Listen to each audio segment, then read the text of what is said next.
I want to welcome you to the Mastermind Live. We've got just a lot of great stuff for you today.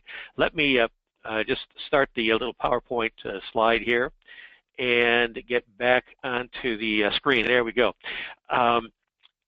Today, what we're going to do is we're going to hear from three people that, three superstars that use social media to build their customer community. I want to welcome all of you, and I've got to apologize for those of you who have been through one of the workshops and have studied the behaviors. You know that I'm 100 out of 100 I, and what that means is that I have little attention to detail. And so therefore, when I set up the mastermind, I set the time for 2 a.m. and not 2 p.m. And so I had to scurry around this morning and get all of you to resign. So I apologize for that inconvenience. And my wife reprimanded me and said, I want to check all the things that you do, because she's a high C. And she pays great attention to details, a great relationship. Just a little bit of housekeeping. If you have any questions along the way, the attendees will be in the mute or in the listen-only mode, I should say, because what happens when we don't do that is phones ring in the background, sirens go off in the background, and it becomes a distraction. And so if you have a question, there's a chat box. You can chat. You can raise your hand. We'll answer the questions. We'll keep our eye on the mute button is on. Oh yes, Michelle, that's because you are in a listen-only mode. Thank you for sharing that.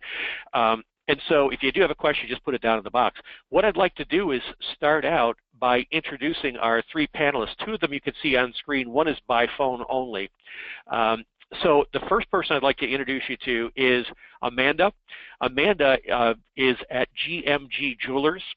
She has created her own social media presence, and she'll be talking to you about that and sharing with you her ideas on how she builds relationships and builds sales as a result. The second panelist that we have on is Lacey. Lacey, just for full disclosure, is also my daughter. And I am always amazed at her marketing acumen. It's really quite amazing. And so I ask her questions about marketing now instead of trying to teach her anything. But she's going to share from her perspective. Lacey has just a funny story. She worked for Tacori for a year covering the Southeast United States, raised her territory sales pretty dramatically. And when I said, well, you've never sold a diamond a day in your life, how do you know what to say? She goes, well, listen to your crap my whole life. That was her response. But the point is that she has a lot of experience in the jewelry industry from the both the retail and the vendor perspective. But she has a fitness business now in the Nashville market, and she's going to talk to you about how she built her customer community. And then we also have Missy Rainey. Missy works at Jack Lewis Jewelers, but she has grown up in the business. Her folks owned a jewelry store in the Nashville market. Missy is in Illinois now with her family. Let me just get rid of this. And she has a tremendous experience of how to build retail business. So what I'd like to do is just start by asking Amanda first, since you were the first person that I've got on here, Amanda, and you're alphabetical. If you wouldn't mind just sharing a little bit about you know, your social media brand, your social media presence, and what you do, why you do it, and all those good things. Well, I understand that most people are really afraid of using Facebook as a way to reach out to their customers or keep a connection with their customers, but they find that their customers connect with all of their friends and family via Facebook. So if you're worried about connecting with them on a professional level, what I did was I created a business page. So it removes my personal life out of what I do, and just a full business page where you can share information, your customers can contact with you, you can show new products. It's just a great way, and then that way you don't feel like you're being intrusive on that customer and they're not being intrusive on what you do on a daily basis. That's great. So you have a separate page for your business, and if you want to, I'm sure you could probably post over in your private page too, if you wanted to. But it's all, and I've got your page up here. We'll show it in just a minute. Lacey, what are your ideas? How do you approach it? I think that everyone right now lives on their screen. It's always in front of them. It's disgusting to think, but they are on it when they're in the bathroom. They're on it when they're waiting to pick up their kid from school. I mean, they're on it at the restaurant when they're sitting with each other. They're always on it. So it would be crazy not to want to engage with our customer community on a social platform, and there's several to choose from. But I just think it's a no-brainer to reach out to customers these days. Perfect. And I'll show what your Instagram looks like. And then Missy, how about you? Well, we have chosen at our store to sort of brand my posts via the store, where we've gone as far as making a logo. And so that way it carries the consistency of a brand, and I feel that that's very important so that when people see it, they know what to expect, and it sort of helps draw those people in. And like as far as even, I was showing Terry earlier that my spots are called Legitimacy, and so I've gone as far as I've changed my Instagram page to being Legitimacy. I carry this cup around in the store, and you can see it has the store logo on one side, and when I'm in the store it has this on it. People in the store call me Legit now instead of even my real name, so we have done that, and we tried to really bring the human aspect into the posts that we do. Thank you. Before we go any further, there's one thing that I do want to share about excelrev. The vast difference between what we do at excelrev and what the common accepted practices in retail is we don't talk about making sales, we talk about creating sales. So everything that we're going to talk about here on this call is about how not necessarily you're going to make sales, but how you're going to create sales using social media in this call. The second thing that I want to share, I had this thought. I've been in retail for 40 years, launched a lot of brands like David Yurman when I was at Bloomingdale's and folks like that. And we had shop-in-shops, right? You all know what a shop-in-shop is, right? So you might have a Tacori section over there. You might have a Roberto coin section or a Rolex, whatever. Well, we do it with merchandise. Well, this is kind of like doing it with members of the sales team, isn't it? So Missy is a brand within the brand. Lacey is a brand. Amanda's a brand under the auspices of the store brand. Just like Missy's cup. Hold that cup up one more time, Missy. You got Jack Lewis on one side, and you got Legitimacy on the other side. So it's like a shop in shop, but for people. Did that make sense? Yeah. I was hoping you'd say yes.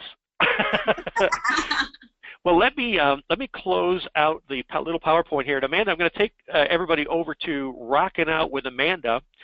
Now, Amanda, I noticed that what you do on your page, you like to share insights and information. Is that kind of your shtick, so to speak? Yeah, absolutely. And it's not just about showing off the jewelry, because after a while you get really bombarded and annoyed with stuff like that. So just something happened the other day where I can't get my ring off, and I was like, well, Windex. And they're like, what do you mean Windex? So we tried Windex, and it came off in 3 seconds. So it's probably going to be my next post, just because so many women are like, oh, we're going to try the string thing. No, don't do the string thing. Please don't. Yeah, and the one thing that you do a great job of, your brand equity, if you want to call it that, are your eyes. You do a great job of featuring your eyes in your brand, don't you? Yeah. It's kind of like me putting on this gray shirt because Lacey said gray, yellow, black, white. If anything other than that, you're fired, Dad. And so I have to make that becomes your brand equity. Anything else you want to share about your business Facebook page?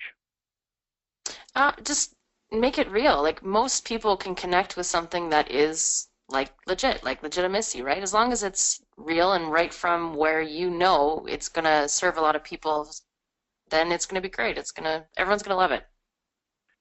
Great. Lacey, I'm going to shift over to your Garage Bar Instagram to show how you use Instagram. And I'll kind of drive if you want to kind of share. Hey, why don't you scroll down a little bit to where you see our colors? Yeah, load more. We use, for my business, we use a couple different platforms. We use Facebook, we use Instagram, we use YouTube. But Instagram, we use quite a bit, and it's an aesthetic platform, which, of course, I'm a high aesthetic on the assessment. So that's what I love doing. I love it all to match and be consistent, and the branding to be consistent. And what I also love about it is it's authentic storytelling. There's a book called Jab, Jab, Jab, Right Hook by Gary V. I never know how to say his last name. It's like Vaynerchuk.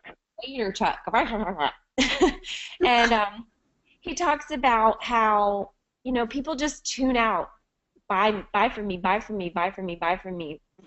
And they want to see that you're real and that you're telling a story, and they want you to engage them in conversation and show that you want to build a relationship with them. And so Instagram and Facebook are perfect platforms to do this. You can tell your story, you can tell people things you like and then ask them what they like, and then you can give them a right hook and offer them what you have to offer them, which for you guys, it's jewelry. So it's a perfect platform to show your brand, show your life, and then sell your stuff. That's great.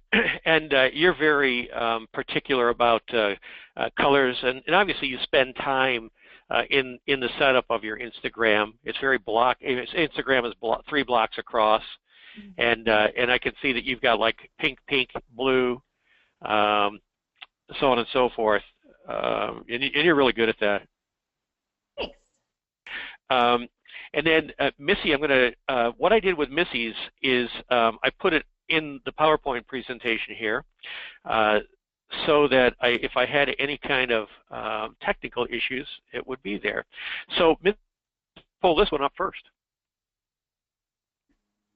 So this is a great example. This was right when the Olympics started, obviously. And yes, those are my real pants. I do own those. So we try to do something that's relevant to either something that's going on in the store, something we want to bring your attention to, something that's happening, you know, that's current in what's going on around in the world. So you can see at the top that we have branded a logo. That logo is in everything that we do so that you can see that consistency. When people see it, they know to expect it every Friday, because that's when we post at the same time every day of the week. There's always something that I include in there about why I think you should wear it, what you could wear it with. And that's sort of where we've gone with it, and we open it up to start the comments below. Tell us what you feel about it. How do you like it? What would you wear it with? What are your favorite colors? Trying to get that engagement from customers. We started off not always having me in the picture, but I would say to you that that is important. We have found that we get the better engagement. We get more comments, more likes, everything by having yourself in the picture. Was really hesitant to do that at first, as I think a lot of people are, where we feel like, okay, my family, my friends, those kinds of people aren't going to want to see this every week, but they're the first people that stop me and say, hey, I really love what you're doing, and I can't ever wait to see what's going to come up next. So don't be afraid to try it. I think it's very important that you put yourself out there to at least give it a shot. That's great. What time do you post? It goes out at about 9 a.m. on Fridays, between 9 and 10 on Friday mornings. And then a lot of times we'll boost it through the weekend. Just the store chooses to boost that to kind of get the exposure to go out there on the store's page. But it goes on Instagram as well. Lacey, what time do you find posting works best? Every clientele is different, and so you can do some research on good old Google to see when your clients are going to be on. We post at 9 a.m. for Facebook, and 5 p.m. and then we post on Instagram a bit early. We found that our customers are on Instagram earlier for some reason, so we do about 7:30 on there. Okay, you know, one of the real challenges that we're having in the jewelry industry in particular is the culture is typically. Did I just lose everybody? We lost you. You're gone. You're gone. I don't know what just happened. Your camera turned off. My whole box is gone. Uh-oh. Hang in there, guys. Let me figure this one out. Share your webcam. We can see everything else still. You can? Yes. Okay. Okay, that's good because I don't see the little go to meeting thing. Anyway, the challenge that a lot of owners are having is trying to figure out how appropriate it is for one of my people to brand themselves when I've always been the brand. Does that make sense? Mm-hmm. Yes. And so what I know by doing assessments on the top salespeople across the country, top salespeople don't see themselves as employees. They see themselves as the CEO of Me Incorporated. In other words, they're their own small business. Missy is her own small business, and Jack Lewis Jewelers has hired Legitimacy to come in and sell jewelry. Is that how you feel, Missy? Yes. Yeah, it's your business. And so you're trying to build your brand, which in essence also the store brand is kind of like a dock in water. The higher the water goes, the higher the dock goes. And so the more Missy can sell, the more the store does. And that's just what we found in marketing is that today's millennials, and especially Generation Z, the next one coming up the pipeline, they aren't going to respond to corporate advertising. They're going to be responding to people, like Amanda sharing and Lacey and Missy sharing, and so that becomes pretty important. I can't see. I'm sorry, I can't see if anybody has any questions. I have no clue where the little box went. If I move my PowerPoint, can you guys see that I'm moving my PowerPoint? No. Okay. Okay. I don't know what happened. Everything just kind of went away there. I want to see if there's anything, Amanda, that you would like to add because we're coming close to the end of our time here. Amanda, do you have any questions or any anything that you want to share with the rest of the people? I know it's really hard to figure out what to post on a daily basis, but if you just make it true and real, and sometimes it's the closest thing that always makes the most sense and creates the most engagement. Like just the simple thing of having your ring insured. Do you have it insured? How do you get it insured? You know, she just got the ring, he's all amped about it, and he's totally forgot about the 300 conversations we've had about insurance and how to take care of that ring. So I probably post every 3 months how to keep your ring clean. Why not? I mean, it might be new for some of those people and it might be a repeat, but that's okay. I'm okay with that. Perfect. And that's Thank a great reminder, Amanda, to get people in, even if they haven't been in for a while. So that's a great thing. Yeah, absolutely. Amanda, one of the things that you shared that in the past that you like to do is use GIA. Yes, I love GIA. I love pulling their articles. I love for those nerds who seek that information and are like, oh wow, I didn't know that. I love hitting those buttons. Awesome. Lacey, anything that you want to share as we kind of wind down the time here? Yeah, I have a couple of things that have come to mind listening to Amanda talk. What she was saying about sharing information. I've heard this great bit of advice when you post on social media, and so you guys can think this through in your head when you're planning out your social media calendar. I would recommend you sit down and you just write out some ideas for what days of the week, but then that you would, here's the 3 things you need to do. You need to make them laugh, you need to make them cry, and you need to give them information. So those 3 things, so laugh, cry, information, laugh, cry, information. So you could do a silly jewelry meme one day. You could do an emotional story about an engagement you just heard about that just, you know, will bring tears to their eyes. And then the 3rd thing, information. You can tell them how to clean, like Amanda said, clean their ring.